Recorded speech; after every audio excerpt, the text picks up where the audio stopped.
na mawa pisi Afrika ele. Ale ni atomano. Ale ni abachichina. Yela take mo akula me ba be mawa pea. Na le la pea. Na ni wo no seo. Na le toto la pea. Na ni kudo o.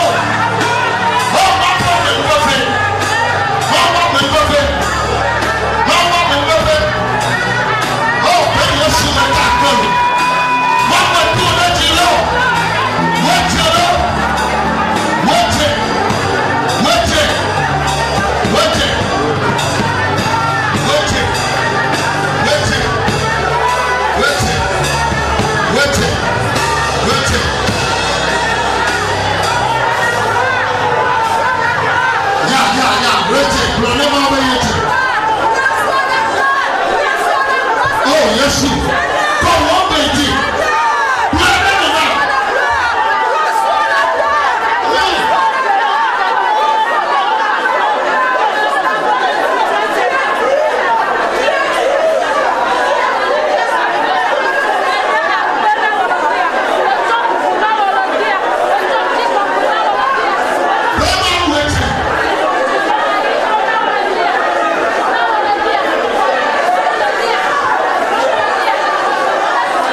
Oh, yes, I beg.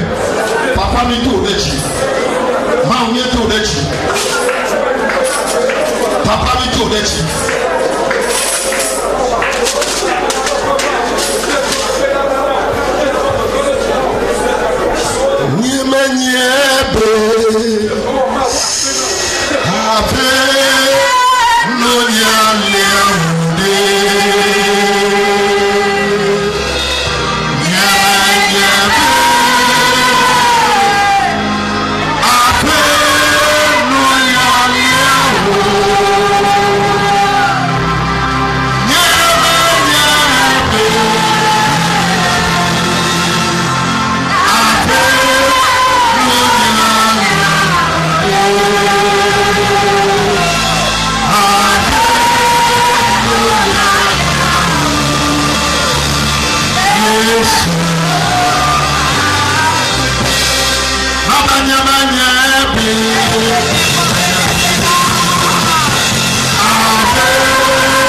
mea no mi pobeche kete bodo leche ma papa mi prono me ape apoto mi tu dechi etoma no mea yesu mututu etoma no mea kamoma me tikamome etoma no mea achemala lemi etoma no mea ebesamala dileniachi etoma no mea oh nyama siola plata atachiola noniam mau le wa pradani apoto le tuchinani duduka ketonua le name to meple mau nyani probe ape apoto ape papa ape yesu wele tochi apoto wele tochi mi chonchi ko kwe now mi chopu now apoto nana kemali nyabio ube nyaprobe ape o wele tochi me nyabale dia le jaba tu nya tochi ayirani me tu be na be tipu na no me nu poto be ti ble nuwa apoto yima tu aleke mi le fao fokasi le mi achi ye na tro mi abanchinya na naba de popo ba do le bunani adaption na tutura le me pia bantume ma unye prono ba ate ala bele we eni prokobe akpe na oda le yesu nazareth to ban kojimi to berale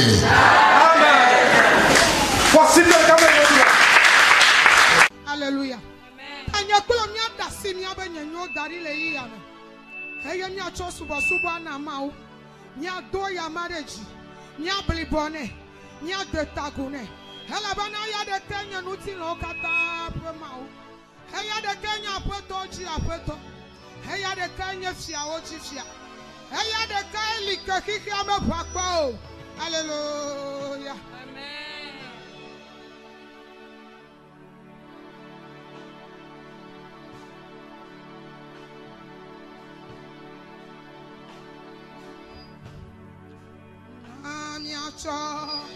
mia penu wo akafo mia pe ma wo ga ela pe ya ye wo jipo bakla ni ba mina mia penu wo akafo mia pe ma we ela pe ya ye wo jipo bakla ni ba mina mia penu wo akafo mia pe ma wo ga ela pe ya ye wo jipo bakla ni ba hey mina mia penu wo akafo mia pe ma we ela pe ya ye wo jipo bakla ni o agbe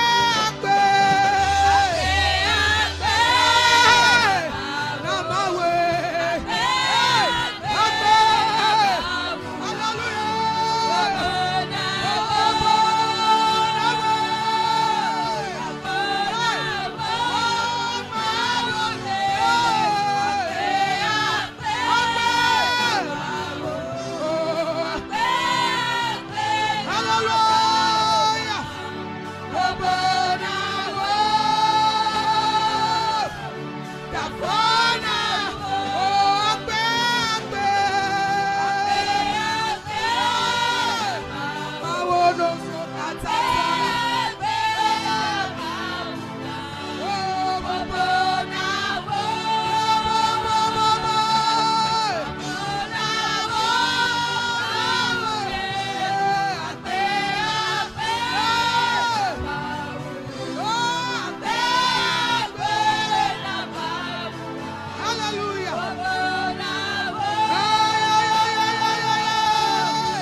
balolo unu lolo kata.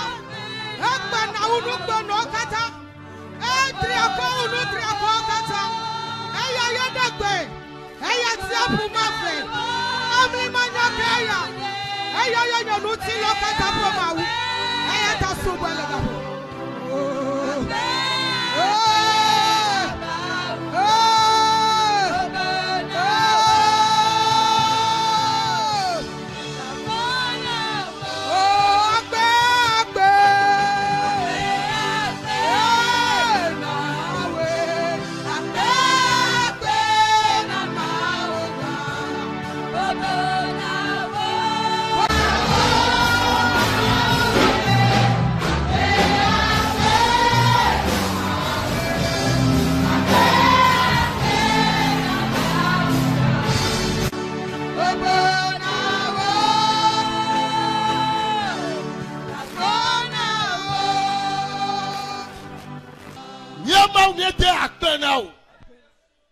Papa mi do dechi.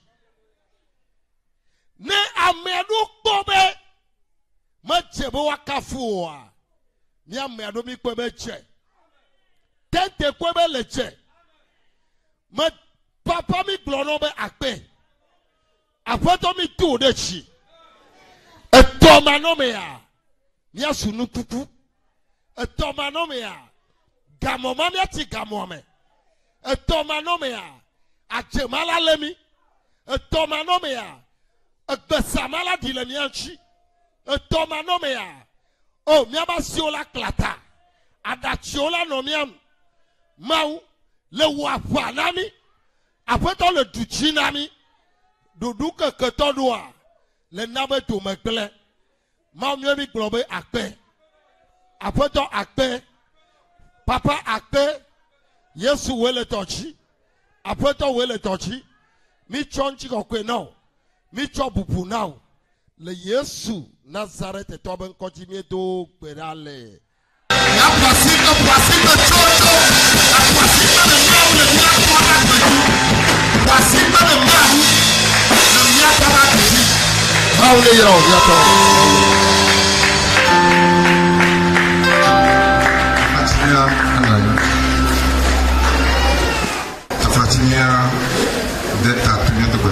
Baissons la tête pour la prière. Nous mettons ce temps précieux dans tes mains, dans ta conduite. Permets à ton esprit d'œuvrer selon son œuvre pour nos biens.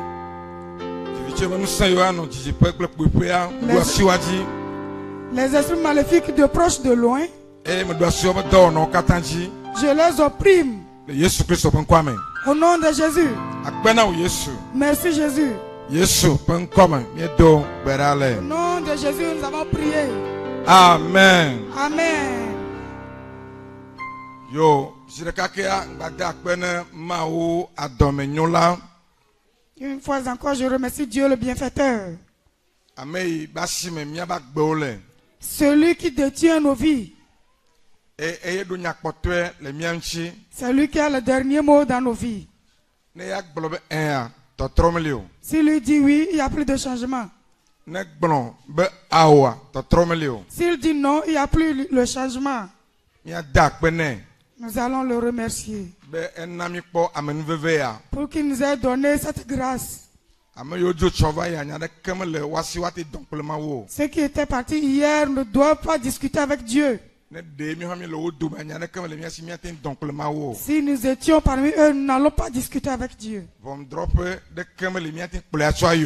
Il n'y a aucune justice où on doit aller convoquer Dieu. Nous remercions Dieu pour ce qu'il a planifié pour nous. Il nous a encore donné la vie. Amen. Cet objectif doit se réaliser au nom de Jésus. Je remercie Dieu pour le pasteur Edouard. C'est toi qui es à l'œuvre, que Dieu te fortifie. Je remercie Dieu pour sa famille.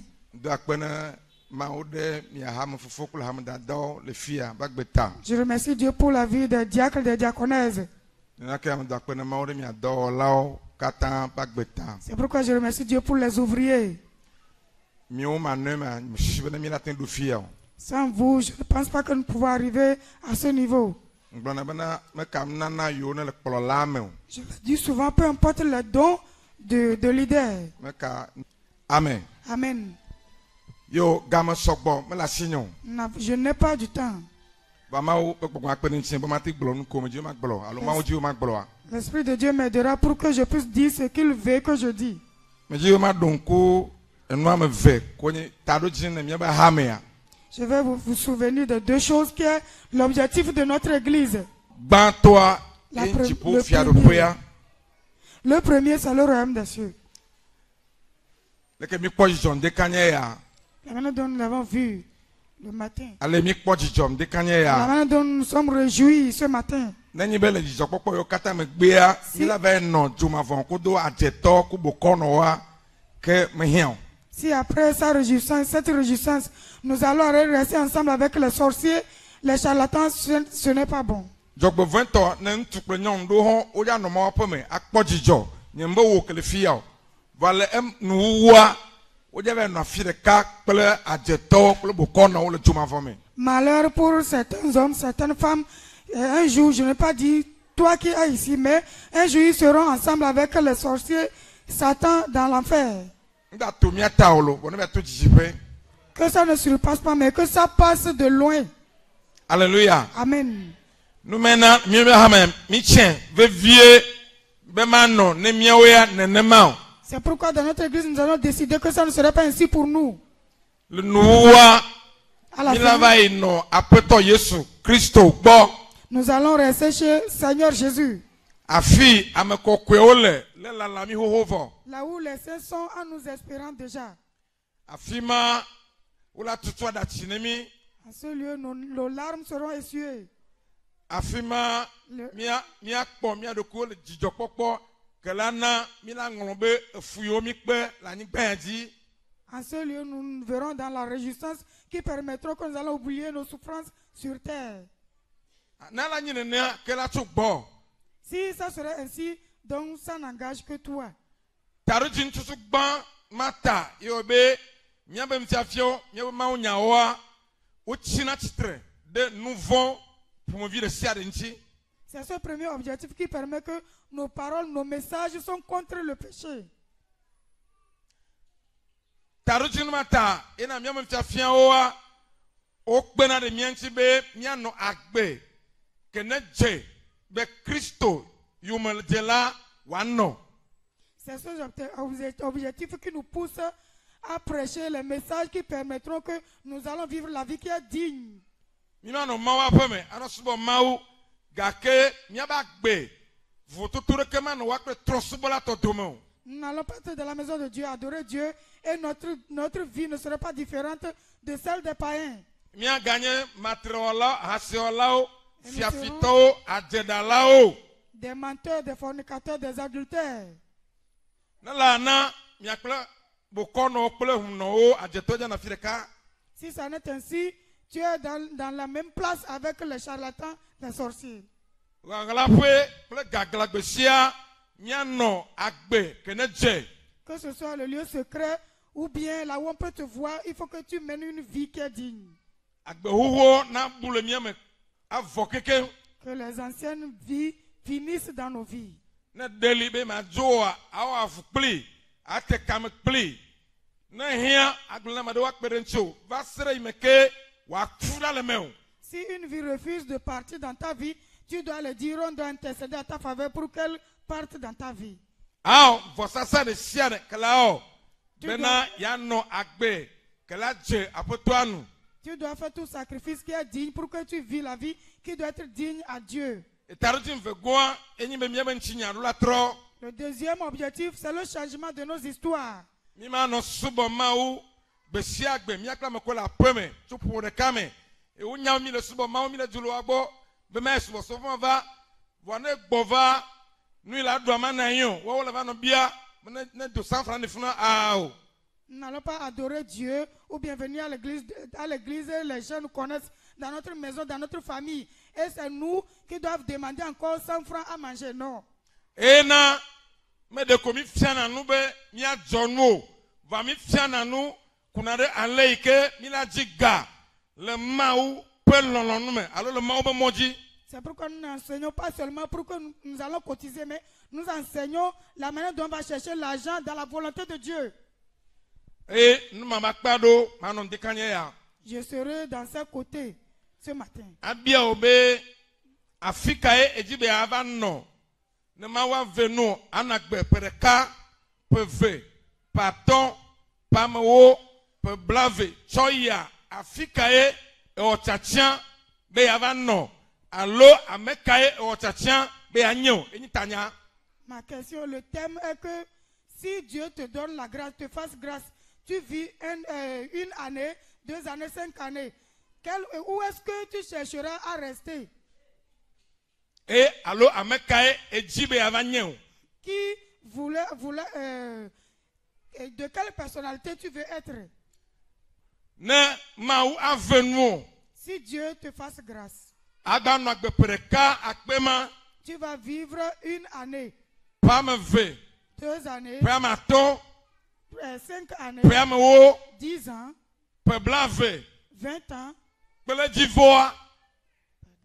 Africae et Otachan be avano. Alors Amekae le Otachan be agneau. Tu as décidé d'être qui et où est-ce que tu as décidé de vivre? Amaro Susibe. Certains le pensent que nous sianu imanglo renchi kwa be elavame. toute chose que Dieu a écrit dans sa vie doit se réaliser. Ao, matavamu. Ça ne peut pas se réaliser. Nenimbe moto pakpadio. Si tu n'as pas fait ta part. Ameyo le beniglam vo. Ceux qui sont dans le cimetière. Ameyo le morgue et le doisa no obedidia. Ceux qui sont à la morgue. Maunglo enunyo de wowanchi. Dieu a écrit des bonnes choses dans leur vie. Mais par malheur, certains n'ont pas vu cette vie avant de mourir.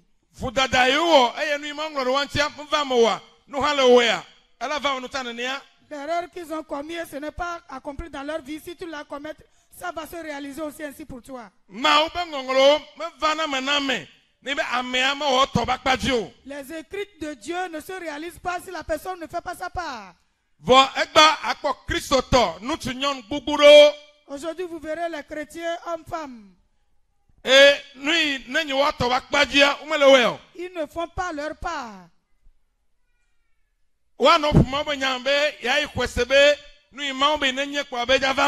Ils vont le confesser que je crois que ce que Dieu a écrit dans ma vie va se réaliser.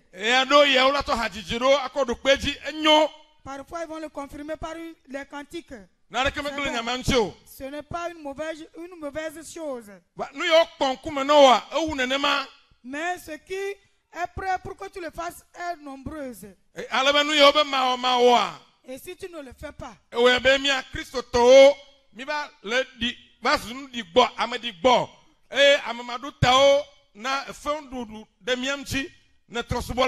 comme nous ne le faisons pas, c'est pourquoi nous sommes devenus sujets de raillerie aux païens.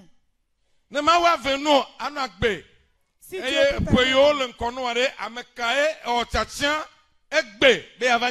que vous allez vivre aux années à venir, qui est-ce que vous avez choisi à être?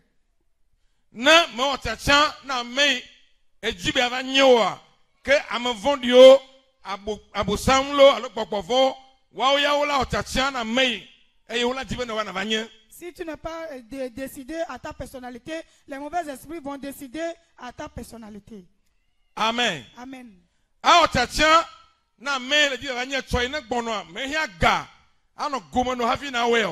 Décider à sa personnalité, à l'avenir, tu n'as pas besoin de l'argent dans ta poche.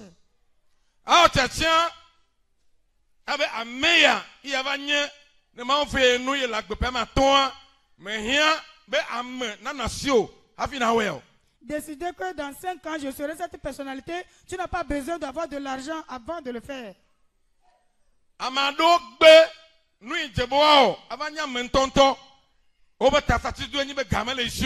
Certains ont refusé de faire ce qu'ils doivent faire pour être une vraie personnalité en disant je n'ai pas de l'argent.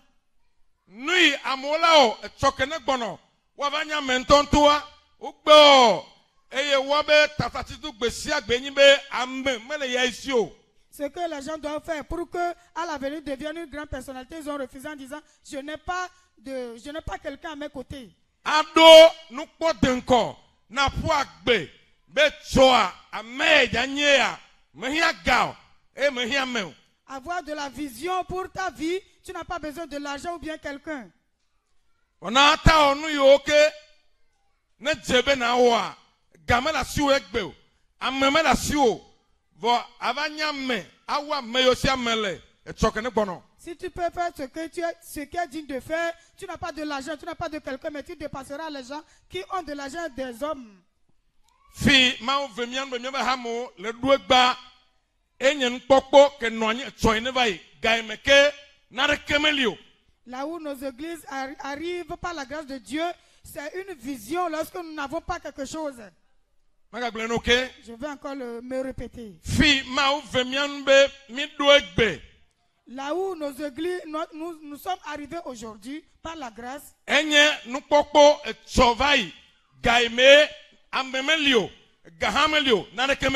C'était une vision hier lorsqu'il n'y a pas l'homme, il n'y a pas de l'argent.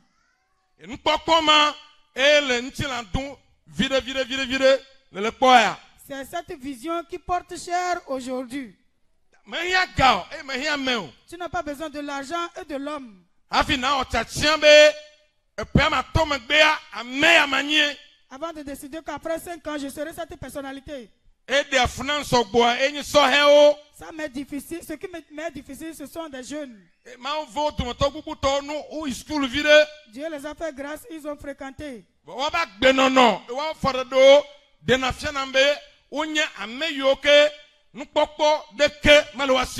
Leur comportement, leur pas me révèle qu'ils sont des hommes qui n'ont pas de l'avenir.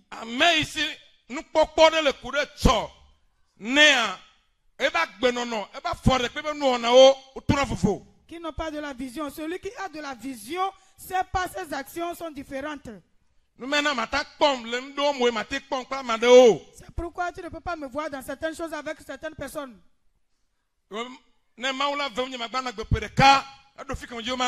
Si Dieu pourrait me donner grâce et je vais vivre une année, je saurai là où je vais rester.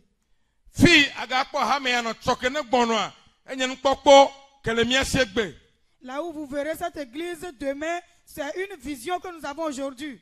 Ça ne va pas se réaliser au hasard. Ça n'arrivera pas au hasard. Mais ça serait quelque chose que nous avons décidé que ça serait ainsi. Le livre de 2 Rois. Le chapitre 2. Le verset 9 à 15. 2 Rois. Le chapitre 2. Le verset 9 à 15.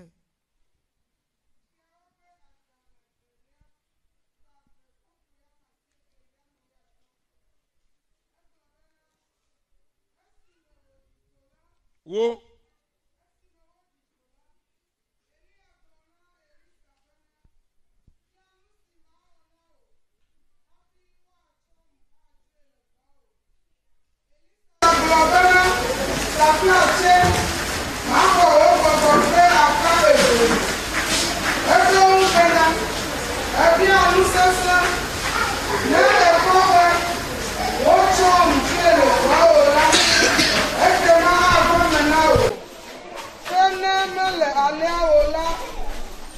Mama vame o esime wodigo nu pomle imla koda jotasia da kle joso wakle eve dome wakle vela dome eye Elisa to ahomani tipo esi Elisa kwela edo ribe fofonye Israel fue tasia dample efe sodolao eye mega kwe o tete wole efe awujaya awuwo eje o de akpa eveme eye wocho Elia pe awublaya sigele ńlá eye wo gbogbo Yordani tètè wòtsɔ Elia pe awublaya sigele ńlá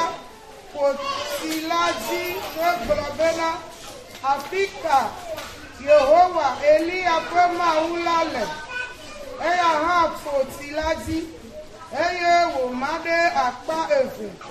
Eye Elisa di go ɖe egodo esi nyagblɔɖilawo ƒe nusrɔ̃vi siwo le Yeriko kpɔe le adzɔge la wogblɔ be Elia ƒe gbɔgbɔ le Elisa dzi eye Amen. Na Elia kple ebe ŋtsime Elisa minyam tsinya. Nous connaissons cette histoire. Yenyi be wa mevia oba zonlia je gome tso Gilgal. Leur départ commençait de Gilgal Va do Bethel. jusqu'à Bethel, Va di Jericho. à Jéricho, Hafi va do Yoda godo. avant d'arriver hors de Jourdain. Le ŋtsinya me akpo ebe. Dans cette histoire, vous verrez que Epetoa bia tu aussi le tepo mo kata be wa trɔ le yome ne yi. son maître l'a recommandé de quitter derrière lui, Va egbe be ye ma trɔ yome ne kura tam kaka. de détourner. Et il a refusé de se détourner derrière son maître. Tofo ne petoa À part son maître, ame yo wa kpelo nyi nyagblɔɖila viwo le Lia tea. ses collaborateurs qui sont des petits prophètes, Le teƒe mo kata wa hã bia tu esi be Elisa si be ne tsi wo gbɔ. en ce lieu, l'ont recommandé de rester chez eux. Eye wogbe be ye ma tsi wa gbɔ. Il a refusé de rester chez eux. Obe ame ya ma zɔlia nane le tame nɛ. Cette personne a quelque chose en sa tête. Eye nye nui le yi be tame xoxo tso ga yi me ke wonɔ ƒe tɔ ŋtsi. Il a cette chose en sa tête depuis qu'il est ensemble avec son maître. Hafi wa kplɔ ŋutsu ya adu le ye gbɔa. Avant qu'on emporte son maître, Il a xɔ eƒe gbɔgbɔ ƒe akpa me ve. il doit recevoir le double de l'esprit de son maître. Le wa tɔ kpɔtɔ katã mea. Parmi eux tous, Ke woawo ya meɖo nukpɔkpɔ ɖeke o. comme ils n'ont pas de vision, Ku ɖe ga yi me woaƒe tɔ va tu le wo gbɔ hã la. et le moment où le maître sera enlevé aussi, Eya la. lui, Susu ke le esie nyi ya. sa pensée, Ƒe ɖeka megbe, ƒe eve, ƒe etɔ̃, ƒe atɔ̃ megbe ye o. après une année, 2 années, 5 ans même, Vɔ hafi yeƒetɔ la du le ye gbɔa. pour que mon maître me quitte, Yi la xɔ ami si ke le esi dzia be akpa me ve. je dois prendre le double de son onction. Nume nɔ tame nɛ. C'est ça qu'il avait en tête. Nume na ye eƒetɔ bia tu osi be C'est ça qui permet que son maître l'a recommandé. wòatsi teƒe mawo wòagbe. De rester en ce lieu, mais il a refusé. Woatɔwo bia tu osi be ne tsi yewo gbɔ wòagbe. Ses collaborateurs l'ont demandé, mais il a refusé.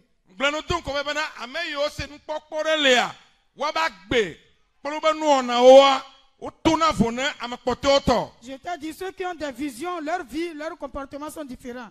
Akpɔe le amea ŋuti be ame ya eɖu afi ɖe le yi nyateƒe. Vous verrez que cette personne a un lieu de destination. Eyi me woakple eƒe toa wova ɖo woƒe mɔzɔa ƒe nuwuwua. Lorsqu'ils étaient arrivés à la fin de leur parcours, Ke ne nyi Yɔda be toa godoa. qui est à l'autre bord de Jourdain, Afi ma ye Elia bia Elisa be biam nu yi ma wɔ na o hafi ne woakɔ dzo. c'est là Élie a demandé à Élisée, demande-moi ce que je ferai pour avant qu'on m'emporte. Ame meŋlɔna be vision ke le esi o. On n'oublie pas sa vision. Na ame aŋlɔe bea Si l'être l'oublie, ke nukpɔ denkɔme le si kura o. donc elle n'a pas une vision. Ne wobia nya amea ku ɖe ŋuti eye wòle kuku aɖea ke nukpɔ denkɔme le si o. Si on le parle à propos et elle est en train de bégayer, elle n'a pas une vision. Hafi eƒe toa awu nyabiabia nua. Avant que son maître ne finisse sa question, Ena eƒe toa nya be yehia eƒe gbɔgbɔ ƒe akpa me ve. il a fait savoir que j'ai besoin le double de ton esprit. Nu yi wòbia Ce qu'il a demandé eto asi eƒe toa a touché son maître. eye wòʋu eme nɛ be nu yi ebia ya enua elolo ŋutɔ Et il a confessé ce que tu as demandé est très grande. gake Mais ne egbi xɔse kpoa si tu le crois, gake mais ne egbi kpɔ game wokɔ ŋdzo koa si tu as vu qu'on m'a enlevé, ela va me na o. ça va se réaliser pour toi. Eya ye nye Elisa ƒe nukpɔkpɔ ke le esi. C'est ça qui est la vision de Élisée.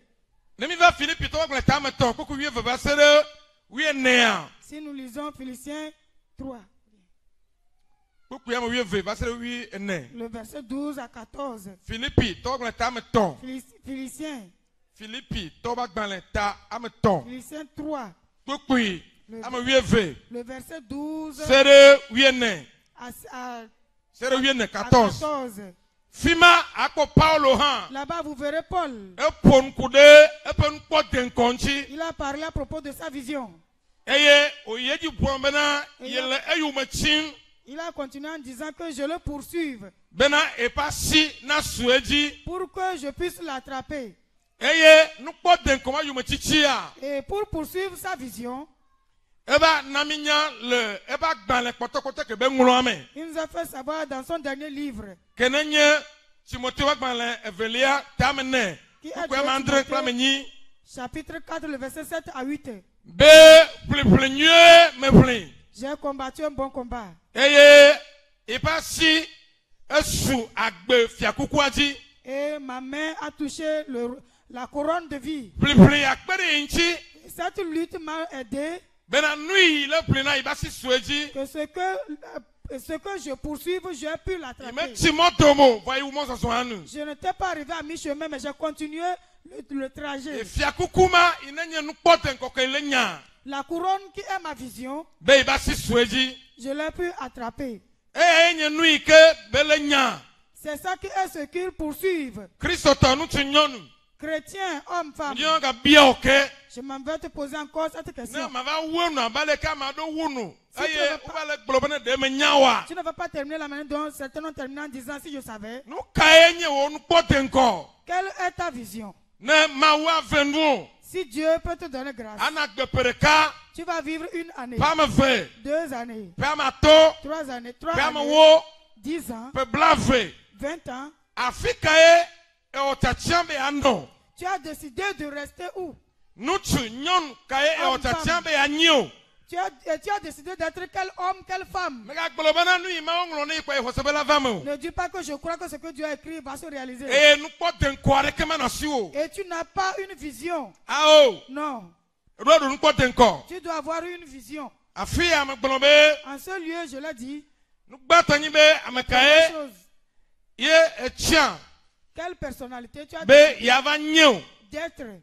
Ne mau ave nu ilagba nu agbe. Si Dieu peut te faire Na faire epe grâce, aleke o. tu vas vivre de quelques années. Nkekere siare ke maula nawa. Tous les jours que Dieu te donne, Nu pote nko ro na suru nkeke yanchi. tu dois avoir une vision pour cette journée. Paro abe so dura gbe nenea. Par exemple, demain lundi, Ele no be nu pote nko do wa na sio. tu dois avoir une vision Kude so dura gbe yanchi. pour le lundi de demain. Ne mene no agui na reke ma tutu ome o. Si ce n'est ainsi, tu vas le perdre sans le profiter. Vo so dura gbe ma ya amoja to onu gangan do lo oba gbe me. Mais ce lundi, les gens vont faire de grandes choses dans leur vie. Kwasira imemi je gbe. Et la semaine que nous avons Awem le mlimi la gbe ya. est terminée le samedi, Pote nko do na sio. tu dois avoir une vision. Be kwasira ke ma uve nu na ya. Et cette semaine que Dieu m'a donnée par la grâce, Ne ya na gbe awenua. si je vais vivre jusqu'à sa fin, Nuya e jibe wa zole ba gbe me. ceci doit se passer dans ma vie. E yo zube nu ma nyen pote nko ta. Comme c'est ta vision, E ye gere kwasira ha manya tepe ya. comme tu as rentré dans la semaine, Nu ma le do anonya. tu dois poursuivre cette chose. Nu ma do no afuna. Tu dois lutter pour cette chose. Ela kpere nti obena ma wu kwasira nu zo dro. Ça t'aidera que tu ne vas pas achever la semaine vaine. Va jogbe veto amado an keke ko ma ule nawa o ma do pote nko reke o. Par malheur, la journée que Dieu donne aux gens, ils n'ont pas de vision. 2023 ta nu wea. L'année 2023 tend vers fin. So janvier are nu pote De ko ke na janvier. si o ne 2023. Quelle est la vision que vous avez pour cette année 2023? E nu pote nko reke ma la si o ta. Comme vous n'avez pas une vision, E o be vasero le be ha. Me le na reke o. ça fait que jusqu'à présent, tu n'as pas tenu quelque chose. Na ma do wo ba gbe adu i me gbe nto go ha e. Pour certaines, leur vie s'est reculée. Nko yi de ke me va o. Il n'y a pas de l'avancement. Ne nu pote nko me la si wa me do afi de pe ha da yi o. Si tu n'as pas de vision, tu ne vas nulle part. Ama mo do to va dire me gbe ya be mo so so na ke me le me o. Ces gens de personnes disent que dans l'adoration de Dieu, il n'y a pas quelque chose. Ah, va bien ma do miracle no nu ko no le mo so so me. Viens demander, nous certains, nous allons te raconter. Alléluia. Amen. Ne ma wa venu o. Si Dieu peut te donner la Novembre grâce. que l'encore mi zarea. Le novembre devant. Eh mi la gedemea. Nous allons rentrer dedans. Nous kanye nous porte encore coup de novembre enjo. Quelle est ta vision pour ce novembre? Novembre ba me gbedomea. Après le novembre, Mi la quoi décembre. nous verrons décembre. Nous kanye nous porte encore. Quelle est ta vision? Ben hafi décembre la wonwa. Avant la fin de décembre, Fia me dio ma doya. je dois arriver à ce niveau. Nu ya me dio ma oya. Je dois faire ceci. Me gbleno don ko ham nganglembe. Je te l'ai dit, n'oublie pas. Yenyi be me hia ga. Hafi ado nu porte encore. Tu n'as pas besoin de l'argent pour avoir de la vision. Me hia me. Hafi ado nu porte encore. Tu n'as pas besoin de l'être humain pour avoir de la vision. Ame yo kata akpo be le kokofe. Tout ce que tu verras à un haut niveau, Agbolobo tomenyo. et tu vas dire que eux, ils sont dans la paix. Nyatebia wa tomenyo. En vérité, ils sont dans la paix. Va oma du fima enu dogure nuno. Ils ne s'étaient pas arrivés là-bas par hasard. Ao. Non. Fi wo tchatchiam yo va no egbe eye ma wo va do. Là où ils avaient décidé d'arriver, c'est là qu'ils sont arrivés. Ame yo tchatchiam yo va nyi egbe eye ma wo va nye. La personnalité qu'ils ont décidé d'être, c'est ça qu'ils sont. Oma va nye ame ke wo nye enu dogure nuno. Ils ne sont pas devenus leur personnalité par hasard. Dijime ke mi le ya. Dans la génération que nous sommes, Nui jonada me di enu dogure nuno a. ce qui se passe par hasard, Eh nyina tokpe fuen. c'est ça qui est le malheur. Va menye tokpe nyo. Mais ce n'est pas le bonheur. Tokpe nyo on to wela programme ya. C'est toi-même qui dois programmer ton bonheur. Eye kple mo ame nvevia e wa jo. Par la grâce de Dieu, ça va se réaliser. Wa to wenyi be nu ma ngro nchi ba nya be ja va me. Mais pour toi, ce que Dieu a écrit sur moi, je sais que Ah, ça va se réaliser. ebleduko. Tu te trompes. Ame yo sushi ne ma we wo nu talo plata. Les gens qui l'ont pensé ainsi, on leur met sur la tête à la fin. Erula o tchatchan ame le di anye. Tu dois décider à ta personnalité. Efe gwanyi be nu kala o. Ame kao mi akplo mi la tanzon. Eye nu po den ko no ati vamo. Qu'est-ce que tu peux faire et quel genre de personne tu peux cheminer avec pour que ta vision soit réalisée? Me tien be le pe ma to me gbea ma nya meya. Alo ma no fie. Je l'ai décidé qu'après 5 ans, je serai cette personnalité ou bien je serai à cette place. Fifia nu kao ma o eye nu me gbloma no ati vamo. Qu'est-ce que je peux faire pour que cette chose doit se réaliser? Ame kao ma ta zon kud nu ke me gbloma no ati vamo. Quel genre de personne je peux cheminer avec pour que mes choses soient réalisées? Alléluia. Amen. Jogbeve tona madowa. Pas malheur pour certaines personnes. Okula bena ha fi pe la doa ihe ya nya me ya nye ya. Ils disent que jusqu'à la fin de l'année, je serai telle personne, telle personne. Wonu wa o. Mais Et nous, ce on va, qu'ils mais doivent au moins, on est. faire pour que ça se réalise, ils ne le font pas. Ame yo la zonku no avame a umu zona klema me o. Ce genre de personnes avec qui ils vont cheminer, ils ne le font pas. Kono wangle sia ibo umu force na na meji o. Je le dis, tu sais, de l'amitié, ce n'est pas forcé. Nyento a o tchatchiam na ma holo kple o. C'est moi-même qui dois décider d'être ton ami. Agon be me ku ebe a o holo kple o a dejinye. Je le vois que être ami avec toi serait profitable pour moi. Alebe ame meji ma nya no ati vame nam. Pour que ma personnalité doit se réaliser. Va ne me ku ebe kple o a ma ti va don jinyo a. Si je l'ai remarqué qu'avec toi, ça ne peut pas m'avantager. Ne si do ko de jinya ha la ma kpo holo to gbonye o. Même si tu es venu forcément, même tu ne peux pas me voir dans cette amitié. Agon me do afi de lei. Parce que je connais là où je vais. Ce que tu peux faire pour que ta décision soit réalisée. Etien be ne ma ve nu ya na gbe pe ma ton il a dû le hohaya me ayi te ba pe me. Tu as décidé, si Dieu te donne la grâce, tu vis 5 ans, tu vas quitter le loyer pour ta propre maison. Bodo no enyima. Par exemple. Nkala o alo pe ma ton me gbea e na ya po me o. Qu'est-ce que tu feras jusqu'à 5 ans? Tu peux aller dans ta propre maison. Le roi jagwa anya na ne be nua. Tu dois tout faire pour connaître cette chose. E ameka o mi akplo mi la tan zon no atin va me o. Et quel genre de personne tu peux cheminer avec pour que ça se réalise? Gomenyi be amadolia na le ikplo nu yu nye po hava nyi le nu. C'est-à-dire, certains, si tu chemines avec eux, tu vas devenir comme eux à la fin. Nu mena ngba ikplo me sia me o. C'est ça qui permet que ne cheminez pas avec tout le monde. Me ga le femme sia mo, va ngba ikplo me sia mo. Ne hais pas quelqu'un, mais ne chemine pas avec tout le monde. Ngba le femme sia mo, va ngba ikplo me sia me o. Ne hais pas tout le monde, mais ne chemine pas avec tout le monde. Atso do ko le na madontia ma kpe de nchi obe na va nye nu ke nyi nko den kokela si o. T'accrocher à certaines personnes ne t'aidera pas à avoir ou bien que ta vision soit réalisée.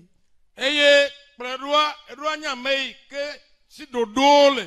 Tu dois être personne de règlement. Edoa dodo koji la zon. Atan ifi le jibe ayi. Tu dois avoir des programmes sur lesquels tu vas marcher pour aller à ton niveau. Dodo manon me matin yo. Sans les programmes, tu ne peux pas arriver. Dodo manon me anotro le tepe de ka. Sans les programmes, tu vas tourner en rond à une seule place. Dodo manon me manyanu ke han le doa on. Sans les programmes, tu ne sauras pas quoi faire. Amen lo tchatcha be anya. La personnalité que tu as décidé d'être. Fifia edoa dodo ko la kpere nchi obe watin vame. Tu dois programmer les programmes qui doivent t'aider pour que ça se réalise. Par exemple, tu as décidé après 5 ans, je serai dans ma propre maison. Tu dois avoir des programmes. Que tous les jours que je verrai, je vais économiser 25 francs.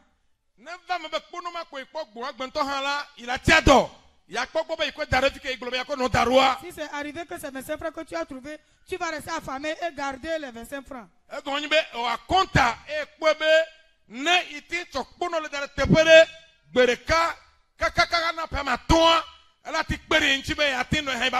C'est-à-dire que tu as calculé que économiser 25 francs jusqu'à 5 ans t'aidera que tu resteras dans ta propre maison. La personnalité que tu as décidé d'être à l'avenir t'aidera que tu ne veux pas t'arrêter au niveau d'études que tu veux t'arrêter. À cause de ta personnalité, tu vas continuer les études.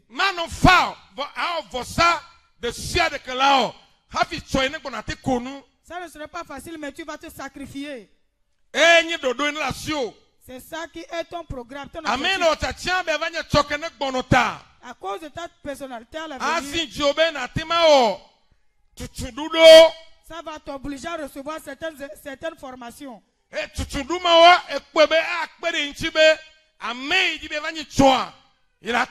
Ces formations, tu vois que ça peut t'aider à devenir ta personnalité à l'avenir.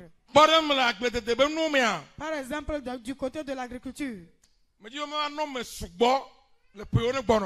Je veux être dans l'agriculture dans les années à venir.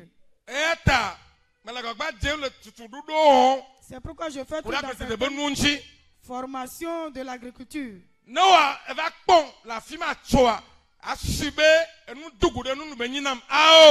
Si vous me verrez demain à ce niveau, vous allez penser que c'est par hasard. Non.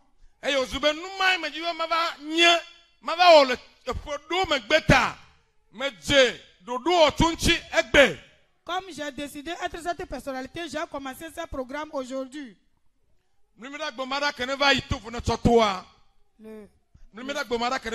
Le samedi passé.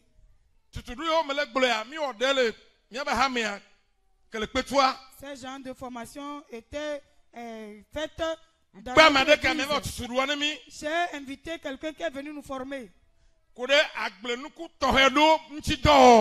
à propos de certains agricoles.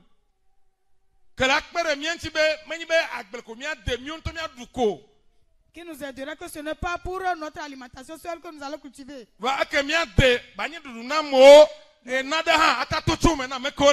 Ce qui sera l'alimentation de ceux et il y aura de profit. Tu dois avoir des programmes. Alléluia. Amen. Que Satan refuse ou pas. Si tu as une vision et tu le fais par ferveur et tu t'es programmé et tu t'es tenu debout ferme, que Satan accepte ou pas. Amen. Demain tu vas sourire à coup sûr. Demain tu seras réjoui à coup sûr. Je ne sais pas si Satan a ciblé certaines personnes seulement. Ce que tu dois faire, tu ne le fais pas, tu vas dire c'est Satan qui me manipule. Gbɔgbɔ vɔ̃wo li eye adzetɔ hã li vɔ amewo le yi ŋkɔ. Il existe des mauvais esprits de Satan, mais les gens progressent. Naɖewo li ne nye eye ewɔ nu kedze be na wɔa. Abosam ananyi, gbɔgbɔvɔ la nanyi, adzetɔ la nanyi. Vɔ ame yi mawo be nanyia ela va me. Il existe certaines choses, si tu le fais et tu les respectes, ce que Dieu a décidé d'être, Eye tu dois l'être. eɖoa tɔ te ɖe nukpɔ denkɔwo me sesẽ ɖe maƒamaƒã. Tu dois tenir ferme dans ta vision. Do enu geɖewo dza do go be nana ta. Beaucoup de choses viendront pour que tu démissionnes. Vɔ mana ta o. Mais tu ne dois pas démissionner. Akpɔta tɔ te ɖe me. Tu dois te tenir ferme. Eye anɔmɔ kpɔ be nuwua koe ɖo akpɔ godogodogodo. En espérant que tu verras la fin. Awɔ tsatsã ne dziɖuɖu. Et tu dois décider la victoire. Meka nu yiwo ke le ado go. Peu importe ce que tu dois rencontrer. Nu yiwo me le gblɔa wole abe safli nɔ nene. Ce que je suis en train de dire sont comme une clé Ne etsɔ ke ne gbɔnɔa ƒe dzidzedze.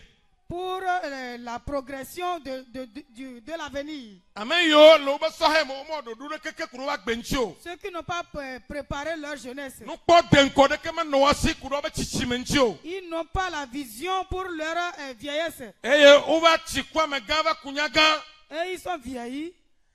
Eye wokpɔ tɔgbɔ alɔ amegbɔnɔvi dɔwo na muwo. Et ils servent les gens encore. Eye dzɔgbevɔ̃tɔ no Pas malheur à eux. ne nye agbɔnye nye mate xɔ o. Chez moi, tu ne peux pas être recruté. Awo. Amen. Amen. Eye me mi le sɔhe me gbe. Lorsque nous sommes dans la jeunesse aujourd'hui, Mina miaɖo nukpɔ deŋkɔ na miabe tsitsime. permettez que nous ayons une vision pour notre génération. Ne mawo ave nua na gbe aɖo ƒe blandre. Si Dieu Ƒe blanyiwoa. la vie pendant 7 ans, 8 ans, Ŋutsu nyɔnu ka le dzi be ava nye le gaƒoƒomea me o. quel genre de femme, homme, tu veux être en ce moment? Wo ŋutɔwoe awɔ eƒe tsatsa gbe. C'est toi qui dois le décider aujourd'hui. Ne me nenɔ aɖo ƒe blanyi ava nɔ dzi gadzẽ dɔ be yeawɔ. Si ce n'est ainsi, tu vas voir. Ava nɔ dzi gadzẽ dɔ saɖeɖia dɔ be yeawɔ. Tu dois avoir 80 ans, chercher à être gardien. Eye nya nye mata xɔ o. Moi, je ne peux pas te recruter. Akpɔ fiafikpo attention la dzi no aɖo mlɔ anyi ne fiafia be de kuku lo. Et tu vas voir un voleur te coucher que pardon. Awo. Non. Ɖekadze ke si akɔta le nyuie ɖe. L'homme qui a une Ne poitrine, fiafiawo kpe wo la vɔ̃e nya ma xɔ. si les voleurs le voient, ils vont fuir. C'est lui que je dois recruter. Ta ne nyi be meɖo nukpɔ deŋkɔ egbe o. Tsitsimea dɔyɔ le va nɔ dzi be yeawɔ ema. Si tu n'as pas une vision aujourd'hui, dans ta vieillesse, c'est ainsi que tu dois chercher ce genre de Awo travail. meɖo anyi ne mia kristotɔwo nenema o. Ça ne doit pas être comme ça pour nous les chrétiens. Eye woanɔ trɔsubɔlɔ abe ɖe mi nyi dɔvitɔwo nene o. Et ça serait au point comme nous sommes des Ame paresseux. aɖeke mele mia do fia nyi dɔvitɔ. Et aucune personne n'est ici qui est paresseuse. Me nye be miwo katã dɔwɔtɔ mi nyi. Je sais que vous êtes des travailleurs. Vɔ ɖoɖo keme le mia si o eye le gblẽm le mia ŋuti. Comme nous n'avons pas de programme, c'est ça qui détruit les choses. Mi ma ɖu afi ɖe keke mi ta ɖe afi ya mi ya ɖo ƒe ɖeka ƒe ame eve ƒe ame atɔ̃ ƒe ame wo eye le gblẽm le mia ŋuti. Nous n'avons pas décidé d'être quelqu'un à ces 10 ans. C'est ça qui gâte les choses. Womenɔna gbe nene eye wodzena dzi na ame o. On ne vit pas ainsi et on est prospéré. Ɖekadze tugbedze Jeune homme, jeune fille. hafi ava ɖe srɔ̃ ŋutsu aɖe srɔ̃ nyɔnu ame kae ne dzi be anye hafi ne yi ma ne ɖo hafi ne nu ma ne ke o. Avant de se marier, quelle personne tu veux être? Eɖoa wɔ tsatsiã Tu dois décider. be hafi eyi ɖekadzevi yi la ɖe srɔ̃a Que fia yi la ɖo ya moi, en tant que jeune homme, avant que je me marie, je dois arriver à ce lieu. enye tugbedze hafi ma ɖe srɔ̃a fia ma ɖo ya Moi, jeune fille, avant de me marier, je dois arriver à ce niveau. hafi ma dzi vi wole nɔ yewo papa woanɔ yewo be mama papa ya me dzi ma nye mama ya me dzi ma nye ya. Avant d'enfanter, qu'on m'appelle papa, mère, père, je dois œuvrer pour être ce père. Ne edzi be anyi papa mama nu kawo la o ne wòava me o. Si tu veux être père, mère, quelle chose tu dois faire avant que ça se réalise? Ele possible. C'est possible. Amen. Amen. Ame sia ame ke le tsatsana be anyia ele bɔbɔe ɖe be la va me. C'est possible que tu sois ta personnalité que tu as décidé. Egɔnye be ne wò ya kple Yesua nu sia nu le wɔwɔ. Parce que si c'est toi avec Jésus, toutes choses sont possibles. Va dzɔgbevɔ̃etɔe nyi be meɖo ame ɖeke ke ɖo tame ke le dzi be eva nye tsɔe ne gbɔnɔ. Tu n'as pas la personnalité que tu veux être dans ta tête. Eyi me meɖo ame le dzi be eva nye tsɔe ne gbɔnɔ hã o ta. Ewɔ bena ɖoɖo ɖeke tsam le asi wo. Comme tu n'as pas cette personnalité dans ta tête, tu n'as pas programmé aussi. Ne kpɔ nu ke la ɖu akpɔtɔa aɖu ya vɔ kekeŋ. Si tu vois quelque chose que tu peux manger et réserver, tu dois tout le manger. Hatutu yo me doit noa akor ko duame. Le groupe où on ne doit pas te voir, tu te mets dedans. Agbe me doit noa akor ko we duame. La vie que tu ne dois pas mener, tu le mets. Tu le Enyo mets. jo doa me do amei e otacha be anyo. Tu as Ta raison. atanya me ko fa. Tu as raison. Tu ne connais pas ta personnalité. Tu dois être personne. Tu peux Ava être personne. wonu akor plata. Tu vas terminer avec les mains sur la Ava tête. wonu ava no fafi. Tu vas terminer avec les pleurs. Ava wonu ava no hanu. Tu vas terminer avec les lamentations. Nekpo musuba gba le gbantoa. Si vous voyez Genèse, Eta blave vonne kuku blato blave basire kea. Genèse 24, Akpo miatogbe eso. vous verrez que Esaü, Ameike novia globe na havia nenu adua. Edo akobe nkogbe bia sanei. celui que son frère l'a dit avant, que je te donne à manger, tu dois me donner ton aîné. Ame omodo chome wa o nyima o. Ce sont ces gens-là qui n'ont pas de l'avenir. Ekplo novia bana ijaba kucho. Il a dit que je vais mourir. Kai nkogbe bia ja one ima ha. Qu'est-ce que je peux faire avec l'aîné? Ebe ye sogbe alo fara lo fandi asenao. Je suis prêt 100% pour te le livrer. Eye be se ha entepe. Et il a livré aussi. Fima e ya ira yo kata. Nenye nkogbe vi nyetoa. Wa ha wo idui. C'est en ce moment la bénédiction de l'aîné est partie aussi. Ela be intu ese. Parce que lui-même il a déjà vendu. Nenema ya maguguro saobe nkogbe vi o. C'est ainsi beaucoup de personnes ont vendu leur aîné. Dekadio ole sene nyɔnuvi o. Les hommes les vendent au... Enya asi ke tsan fifia be sɔhɛwo le. Et c'est ça le marchand des jeunes d'aujourd'hui. Ame la asima ƒlema enya bosan kple be dɔlawo. Celui qui achète ce marchandise, Eye wole plamo be tsɔme. ce sont les Ole satans pli ɖe le et wasi, ses ole xɔe le wasi, collaborateurs. ole xɔe le wasi. Ils récupèrent l'avenir des gens. Evɔ le trivi keklẽ ɖe eye wo kava nyi hafi. C'est fini. Ton étoile qui sera brillée Mawu enu ne alea. est déjà arrachée. Je vais terminer ainsi. Ne nukpɔkpɔ le asi oku ɖe tsɔ ŋuti vɔ. Si tu as une vision, déjà, Afɔyewo la ɖe hã ele ɖewo. les pas que tu dois mener, tu les mènes déjà. Naɖewo hã lia wogba gblẽ na nukpɔkpɔ denkɔma na me. Il existe certaines choses qui détruisent cette Gbãtɔa vision. enya glãdzedze ɖe ame tsitsiwo ŋuti alo tɔtete ŋuti. La première chose, c'est être l'orgueil. Enye ɖekadze tugbedze Toi, alo ame ɖe kpekpe ko. jeune fille ou bien quel genre de personne? Me bɔbɔna ne ame yiwo ke nye ame tsitsiwo. Tu ne te soumets pas à tes supérieurs. Me bɔbɔna ne ame yiwo le ta ne wo. Tu ne te soumets pas à tes supérieurs. Kpɔna ɖokuiwo. Tu te vois. Le fi ke yeɖo ya yewu ŋutɔ gɔ hã. Que là où je suis, je la dépasse déjà. Eɖoam ɖe ɖokuiwo ŋuti. Tu as confiance en toi-même. Eye nuwɔnawo nye tsitsitsi ɖe wo ŋuti. Tes actions se réveillent, se lèvent contre Mamusawo eux. dza gble o. Mekpɔkpɔvɔwo dza gble o. Ce n'est pas- Matetɔwo dza gble o. Ce n'est Wɔn pas ŋutɔ dza gble Satan ɖokuiwo. qui va te détruire, mais c'est toi-même qui va te Eye owoe détruire. ava nye le trivi keklẽ ɖe ya. Et toi qui seras une étoile brillante, Tsitsiwo me ava zɔ nubiala. dans ta vieillesse, tu dois demander ou bien quémander. Bɔbɔ ɖokuiwo na ame sia ame. Vevitɔ ame ko wole tɔtete ya. Soumets-toi à toute personne. Le plus important, tes pères. Evegoa etumaɖomaɖo ame tsitsiwo ƒe aɖaŋuɖoɖowo. Deuxième chose, la non-obéissance au conseil des supérieurs. Vevitɔ nunyame ŋkɔgbe dede be yi kemi ɖo fifia. En ce moment que nous sommes arrivés maintenant pour la technologie, Eye ewɔe be ɖekadze kotugbedzewo kpɔna wo ɖokuiwo abe ame yiwo ke ɖe yiwo tɔ kple yiwo nɔ womeɖo ɖase ɖi gbalẽ sukulutɔ sɔ kple yiwoa yiwo be nunya wua tɔ. ça fait que certains jeunes voient que leurs parents qui n'ont pas de diplôme d'aujourd'hui, leur intelligence dépasse leurs parents. Onye wa gblɔ na wo be meka ɖase ɖi gbalẽ ke le ɖo o nunyɔ mate sɔkutɔ nye o. Je m'en vais te dire, peu importe ton diplôme, ta sagesse n'est pas dépassée ma sagesse. Nkpɔm teƒe wu o. J'ai subi certaines choses. Woma ne nya wo. Tu connais le papier plus que moi. Vɔnu be Mais quand on dit ese kple ɖoɖo ke kplɔ amegbetɔ le anyigba ya dzi. la loi, les préceptes qui fait conduire l'homme Ne eme wòanyo na mea. pour que la personne soit prospérée, Wow, akpɔ dziƒofiaɖoƒea mele ŋkɔ nɔ le me. à la fin, il puisse trouver le royaume des cieux. Je te dépasse là-bas. Etumaɖomaɖo La ame non-obéissance. tsitsiwo ƒe gbe woƒe aɖaŋuɖoɖoa. La non-obéissance au conseil des supérieurs, Etsɔme nyuie ke le asiwa eme la gblẽ. ton avenir sera détruite. Ne tsomenyu que la sunu atin vamia que doit to amachichio wa begbe yo ba damdodo a odeji. Pour que ton avenir soit réalisé, tu dois obéir les conseils des supérieurs. Bo we tsene gbona ma konu ma ha. Voici demain, tu n'as pas le sourire à tes lèvres. Tavlatimia titre. S'il vous plaît, levons-nous.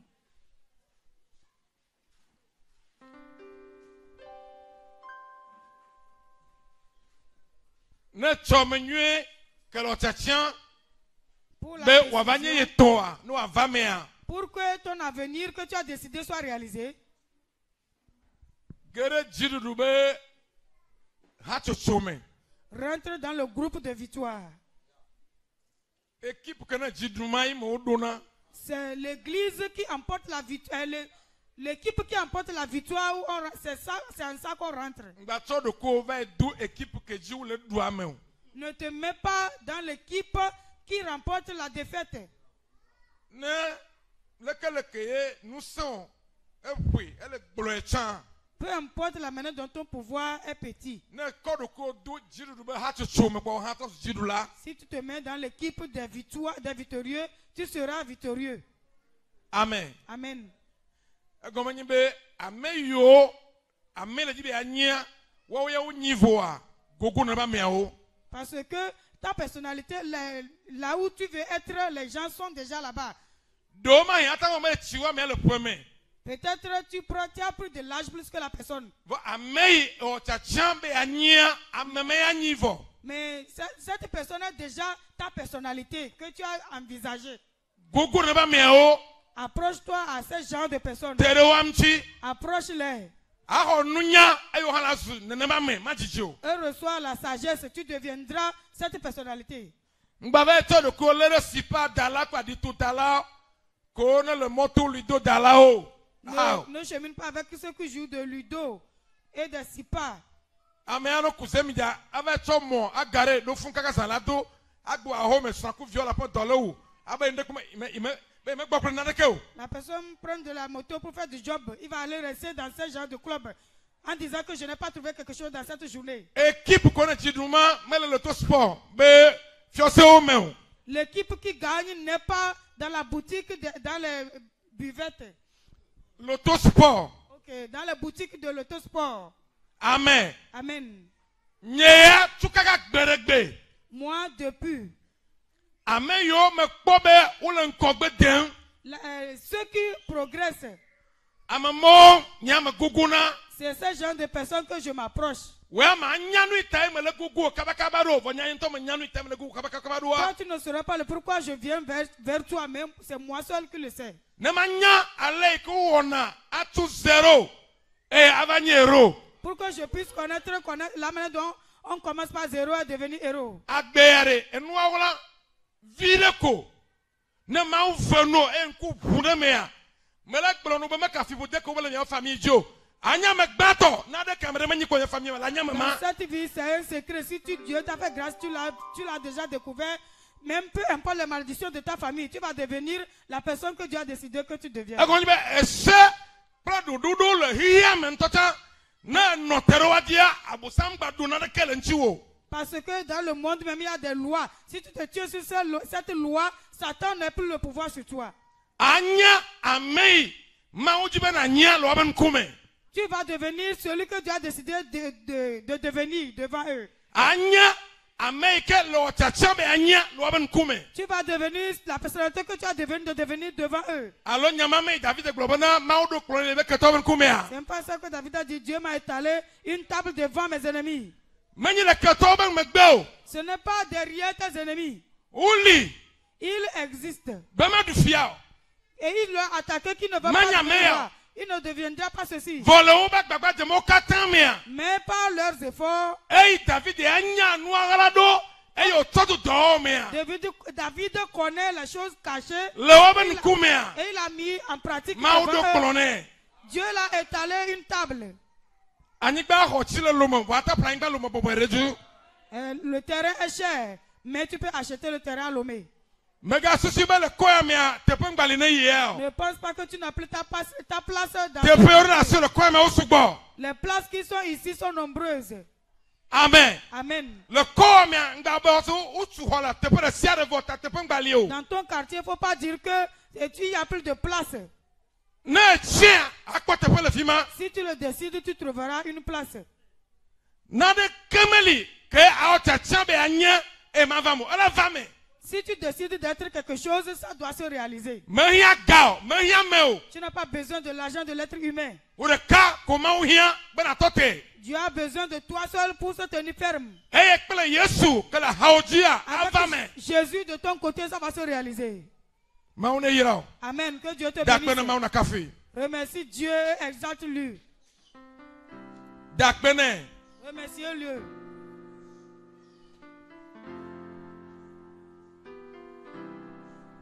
Me desia mo. Je connais certaines personnes. Ame yo menyanara ke yo. Ceux qui n'étaient personne hier. Nara kemele wasio. Ils n'avaient pas quelque chose. Ame hamele wasio. Ils n'ont pas de l'être humain. Me desi ame gede etsovayi. Je les connais, je connais beaucoup de personnes hier. Wonya no chukle nyonu yo kasi nara kemele. Ils étaient les hommes, les femmes, les brebis. Eye wonya no tu nyonu yo kasi amere kekentomele. Ils sont des hommes, des femmes qui n'ont pas de Berem to de personne. kemele hona ma to de kemele yo. Ils n'ont pas celui qui va les aider. No trole du sikba miao me kwa merekeo. Si tu n'as à gauche, à droite, ils n'ont pas personne. Wopan ko kloba me gbea amare kemele yo. Devant, derrière eux, ils n'ont personne.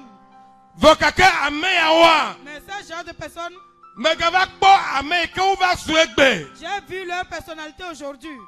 Me va kpo ame ke ou va suegbe. J'ai vu leur personnalité. E dokpe ma oba nyao jinem nyatepe. Ça a confirmé la parole de Dieu. Be ame sinare kemelo e ala memelo han la. Que celui qui n'a rien, qui n'a personne, Ame yo tachabe avania ala vame. s'il a décidé d'être une personnalité, ça va se réaliser. Novi nu tu novi nyon me hia ga me hia meo. Mes frères et sœurs, vous n'avez pas décidé, besoin de l'argent bien. Oye o tachana me di avania le cho. Décide de ta personnalité à l'avenir.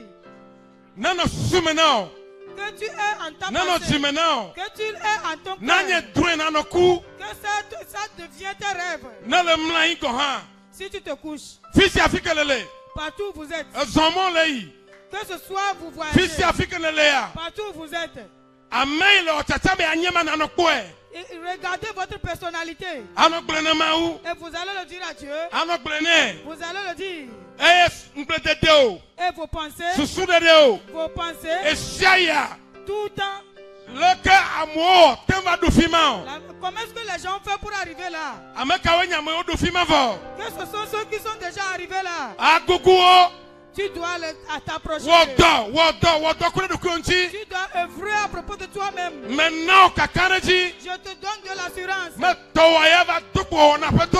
que pour toi ne sera pas impossible au Seigneur. Ntinya olatro. Ton histoire changera. Nonomo olatro. Ton histoire changera. Dupo olatro. Ton niveau changera. Ameyo jesi wegbe. Les gens qui te reconnaissent Wolo aujourd'hui va kpoto. pour te voir demain, Ao muyanao. ils te verront demain, ça sera bizarre. Wabe pour eux. nulaku. Ils auront leur bouche bée.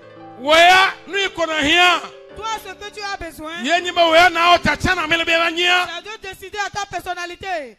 Eh na sokla me kolo tubala sokule. Et tu dois cheminer avec ceux qui sont dignes. Ao nu yo jebena na wo. Tu dois faire ce qui est digne de faire. Majijioa. Ça ne va pas plus ça ne Akpo de va kolo pas kokope. tarder, tu te verras au haut niveau. Majijio. Ça ne va pas tarder. Akpo de kola fi kala o muyana on to ha. Tu te verras là où toi-même ça va te faire bizarre. Bana ma obere kpere nchi chunti kanye aji. Dis à Dieu de t'aider. Ye ma wonu aleo. Que tu ne vas pas terminer ainsi. Ye ma wonu abala mado wunu lebe po me Tu ameo. ne vas pas terminer la maison, les gens terminer dans ta famille. Kristo ke yai hota. À cause de Christ que tu as reçu. Ye tola tofo. Pour toi sera différent. Yai tola tofo. Pour toi sera différent. Eh na akbra mele di bevanyane. Dis ta personnalité à Dieu.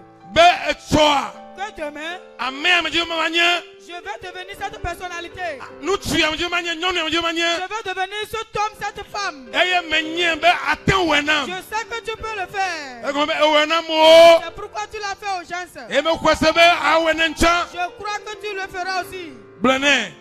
Dis-le. Ma me tukpe dale yesu be kobe. Apeto alesi ye enyato be a group kana duchia imo nona apoto me tu peda be na pele mi achi be mi ado group mo be manyi be group kana nyi me gbe group kana nya siklata ao mau me jibe manyi amekade amekutade me jibe chomenyi si le nglole chinya ala fame ta tele chinye manu group konele du chia to me mau me ta pedo me tu de chi le yesu ben ko me to pedale